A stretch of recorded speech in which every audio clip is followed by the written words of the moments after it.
Right now, tonight, while you are asleep, your heart could be fighting for its life, and you would have no idea. No chest pain, no warning, no dramatic collapse like the movies show. Just silence. That is how most heart attacks after the age of 60 actually happen. They do not announce themselves.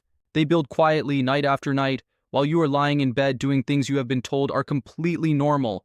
And here is the part that should stop you cold. The habits that trigger these silent, deadly events are not rare or exotic. They are ordinary. They are things you probably did last night without thinking twice. A dinner eaten a little too late. A pill taken at the wrong time of day. A bedroom kept a little too warm. A glass of water you skipped so you would not have to get up in the middle of the night. None of that sounds dangerous. That is exactly the problem. In the next few minutes, you're going to learn 5 specific nighttime habits that quietly increase the risk of heart attack and stroke in people over $60. And, more importantly, 5 simple changes you can make starting tonight to protect yourself. This is not about extreme diets or expensive treatments. It is about small adjustments to a routine you already have. Stay with me until the end, because the last habit on this list is the one almost nobody thinks to check, and it might be the most important one of all. Let's start with something your body does every single night without you noticing. When you are healthy, your cardiovascular system does not simply switch off while you sleep. It shifts into a different mode. Blood pressure normally drops by around 10 to 20% at night. Your heart rate slows down. Your arteries relax. This nightly dip is a built-in repair process, a kind of maintenance window your body relies on to protect itself. But after 60, that system becomes less dependable. Blood vessels stiffen. The signals that regulate blood pressure become less precise. The margin for error shrinks. During the day, your body has backup systems to compensate for problems. At night, many of those backups are essentially offline. Your cardiovascular system is running on a skeleton crew. This is exactly why the hours between midnight and 6 a.m. carry the highest risk of heart attack and stroke for people over 60. Not the stressful afternoon, not the rushed morning, the quiet hours. When nobody is watching, but your habits already have set the outcome in motion. And what happens during those hours is decided earlier than you think. It is decided by what you ate, what medication you took or forgot to take, how warm or cold your bedroom was, and other choices that felt completely routine at the time. Let's go through them one at a time, starting with the one that surprises people the most. Think about what time you ate dinner last night, and what was actually on your plate. A huge number of people over 60 eat their main meal at 8, 9, even 10 at night. A full plate of pasta, rice, meat, sometimes something fried, and then sit on the couch before heading to bed within an hour or two. It is an easy habit to fall into. Busy schedules, family routines, decades of doing it this way. But from a cardiovascular standpoint, this pattern puts real strain on your heart. Here is what is actually happening inside your body. A large meal forces a major increase in blood flow to your digestive system. Your heart has to work harder to keep up. Blood pressure rises. Triglycerides, the fats circulating in your blood, spike within 2 to 4 hours of eating. Now add sleep on top of that. Your body expects the evening to be a period of slowing down, not a full cardiovascular workload. Instead, your heart is being asked to digest a heavy meal and downshift into recovery mode at the same time. Those two demands work against each other. For someone over 60 with even mild arterial stiffness, that conflict is not trivial. Research consistently links eating within 2 to 3 hours of bedtime to higher nighttime blood pressure, more frequent acid reflux that can mimic or even provoke cardiac symptoms, and a greater risk of cardiovascular events during sleep. The fix is simple. Try to finish your main meal by 6 or 7 in the evening. If you have to eat later, keep it light, lean protein and vegetables instead of something heavy and fried. Does that dinner schedule sound familiar? Keep that answer in mind, because the next habit connects directly to it, Dore, and it might be the most overlooked one on this entire list. If you are over 60 and take medication for high blood pressure, and more than 60% of people in this age group do to AZI, the timing of that pill matters far more than most people realize. For most people, blood pressure follows a daily rhythm. It rises in the morning, peaks in the afternoon, and falls at night. But a significant number of people over 60, especially those with hypertension, never get that nighttime drop. Their blood pressure stays elevated, or it actually spikes in the early morning hours. This is called nocturnal hypertension, and almost nobody has heard of it. Yet it behaves very differently from ordinary daytime high blood pressure. While you sleep, your arteries are not braced for sudden pressure surges. A spike at 3 in the morning affects your arteries very differently than a spike at 3 in the afternoon. It is more likely to rupture a fragile plaque inside a coronary artery, more likely to trigger a blood clot, more likely to cause a life-threatening event. If you only take your blood pressure medication in the morning, it may have worn off long before the hours when your body needs it most, and if you occasionally forget it, you could be leaving yourself completely unprotected during the most dangerous stretch of the night. So what should you actually do? Ask your doctor directly whether your blood pressure medication should be taken in the evening instead of the morning. That conversation takes 2 minutes. There is strong scientific evidence suggesting that shifting blood pressure medication to the evening can meaningfully reduce cardiovascular risk during sleep. This is not a minor tweak. It is a conversation that could genuinely change your outcome. Now think about someone you know who snores heavily. Maybe it's a spouse, a parent, or maybe it's you. Most people treat snoring as a nuisance, something to joke about, something that earns an elbow in the middle of the night. But heavy snoring after 60 should be treated as a warning sign of heart disease until proven otherwise. Sleep apnea is one of the most underdiagnosed conditions in people over 60. More than 30% of older adults have some form of it, and the vast majority have never been diagnosed or treated. They have no idea what it is doing to their heart, night after night. Here is what actually happens during an episode. Breathing stops for 10 seconds, 40 seconds, sometimes longer, and it can happen dozens of times an hour. Each time, oxygen levels drop sharply. The brain detects the crisis and triggers an emergency stress response. Adrenaline releases, cortisol rises, heart rate spikes, blood pressure surges. The heart gets jolted awake while the rest of the body stays asleep. Now imagine that cycle repeating 30, 40, even 50 times in a single night, year after year. Sleep apnea is linked to a 3-fold increase in heart attack risk. It is strongly associated with irregular heart rhythms, including atrial fibrillation, which dramatically raises stroke risk. It also accelerates thickening and stiffening of the artery walls, and because it all happens during sleep, most people have no idea anything is wrong until a serious cardiac event forces the issue. Watch for these warning signs: loud snoring, morning headaches, exhaustion despite a full night's sleep, frequent nighttime urination, waking with a dry mouth, or waking up gasping or choking for air. If any of that sounds familiar, ask your doctor about a sleep study. If you are over 60, snore heavily, and have any history of heart disease or stroke, getting evaluated for sleep apnea is not optional.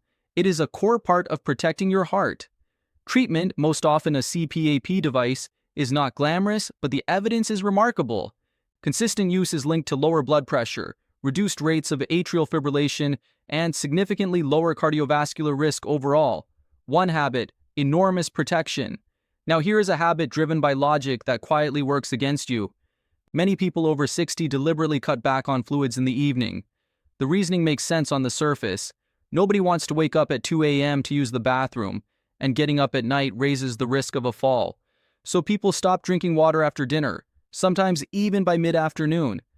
But from a cardiovascular standpoint, going to bed even slightly dehydrated is a real risk factor that almost nobody talks about. Dehydration makes your blood thicker and more viscous, so it flows less easily through your vessels. For a younger cardiovascular system, that is usually manageable. For someone over 60 with stiffened arteries and existing plaque buildup, it is a completely different situation. Thicker blood moves more slowly through arteries that are already narrowed, and it is more prone to forming dangerous clots. Now stack the timing on top of that. During sleep, your heart rate naturally slows and circulation slows with it.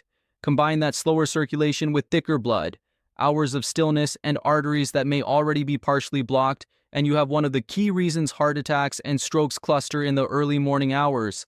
The fix costs nothing.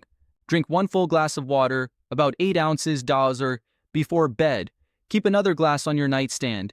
If you wake up thirsty at 2 a.m., your body is asking for exactly what your heart needs too. You do not have to choose between a good night's sleep and a healthy cardiovascular system. One habit left, and it might be the simplest of all, yet almost nobody thinks to check it. What temperature is your bedroom at night?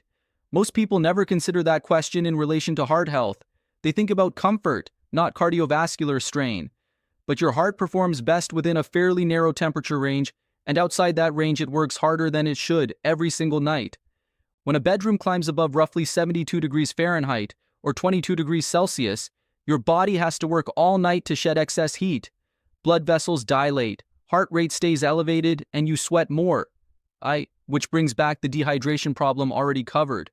Sleep quality also drops, meaning less time in the deep restorative stages where your heart does its most important overnight repair. Now go the other direction. A bedroom below roughly 16 to 17 degrees Celsius, or about 62 degrees Fahrenheit, creates the opposite problem. Cold triggers vasoconstriction. Your blood vessels tighten to preserve core temperature. As they tighten, blood pressure rises and your heart has to pump against greater resistance. For anyone already living with coronary artery disease or hypertension, that nightly increase in pressure is far from harmless. The sweet spot is between 18 and 22 degrees Celsius, or 65 to 72 degrees Fahrenheit. In that range, your body stays in a thermally neutral state, vessels relaxed, heart rate steady, sleep deep and restorative. One thermostat adjustment, real protection, and it costs absolutely nothing. So let's put all 5 of these together because on their own, they might sound like a list of things to worry about.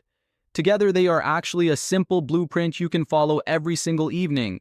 Somewhere between 6 and 7 in the evening, eat your main meal. Lean protein, vegetables, a moderate portion of carbohydrates if you need them. Not a feast, not a skipped dinner, just a sensible meal at a sensible hour. That gives your heart 3 to 4 hours to finish digesting before you go to sleep.